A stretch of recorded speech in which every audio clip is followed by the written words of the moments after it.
Suatu kali ada seorang bapak tua, sudah jadi kakek, dia sakit di opname di rumah sakit karena mendapat serangan jantung.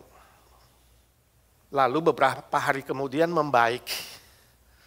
Keluarganya mulai senang, istrinya, anak-anak.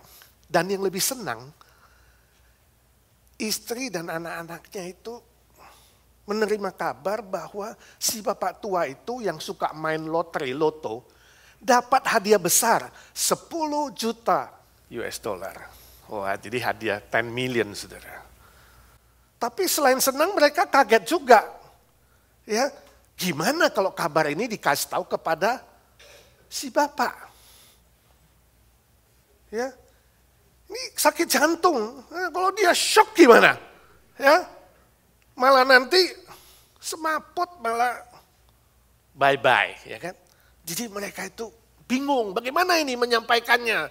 Si bapak yang beli itu. Lalu pergilah kepada Pak Pendeta. Setelah Pak Pendeta dengar dia bilang, oh jangan khawatir, tenang saja.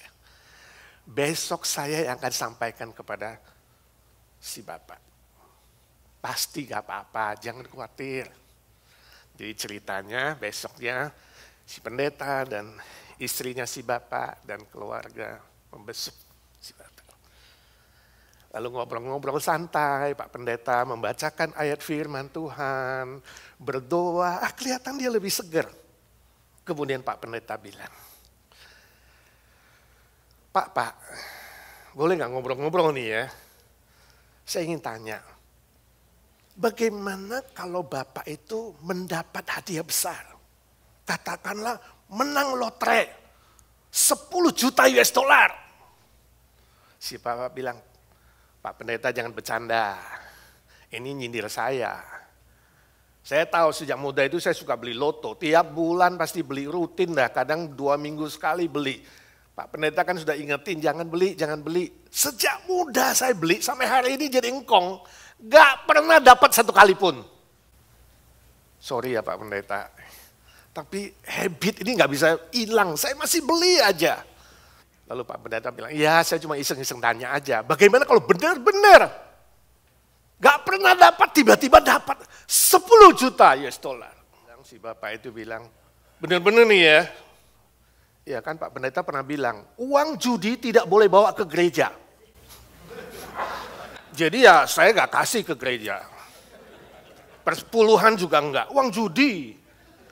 Terus terang kalau benar-benar dapat ya Pak Pendeta, sungguh-sungguh ya, semuanya 100% saya kasih ke Pak Pendeta. Hah? Semuanya? Gedubrak Pak Pendeta yang semaput.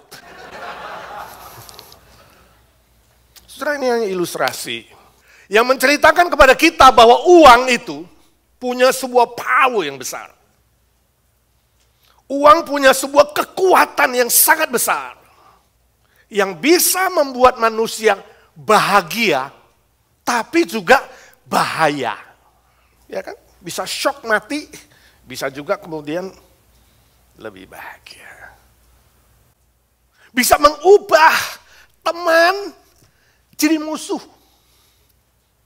Bisa menimbulkan kebencian, pertentangan, pembunuhan, bahkan saudara sekandung pun bisa bunuh-bunuhan, tuntut-tuntutan. Karena apa? Uang. Firman Tuhan bilang, tidak ada satu manusia pun yang kebal, termasuk Pak Pendeta, termasuk yang disebut orang suci, gak ada yang kebal terhadap godaan uang. Dan Alkitab tadi sudah ingatkan kita, 1 Timotius 6 ayat 9 dan 10. Uang itu bisa berakibat bahaya kalau kamu mengejarnya, mencintainya. Saya pernah lihat di mobil belakangnya orang pasang stiker, pasti Indonesia. Sebab bahasa Indonesia, tulisnya pemburu dolar. Jadi dia datang dari Indonesia ke Amerika, tujuannya apa? Memburu dolar. Saya nggak tahu sudah berapa yang diburu. Tapi tadi Alkitab bilang ada orang yang memburu kekayaan, mengejar kekayaan, cinta uang, dan itu berakibat apa? Macam-macam cobaan.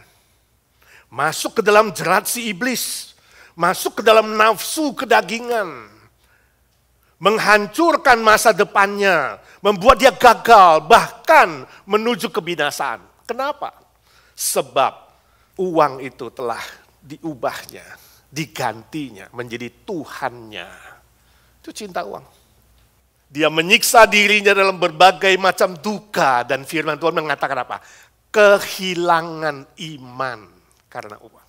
Jadi karena uang saudara bisa hilang imanmu. Berubah, gak percaya lagi kepada Tuhan, tapi percaya kepada uang dan kekayaan. Itu sebabnya menuju kepada kebinasaan.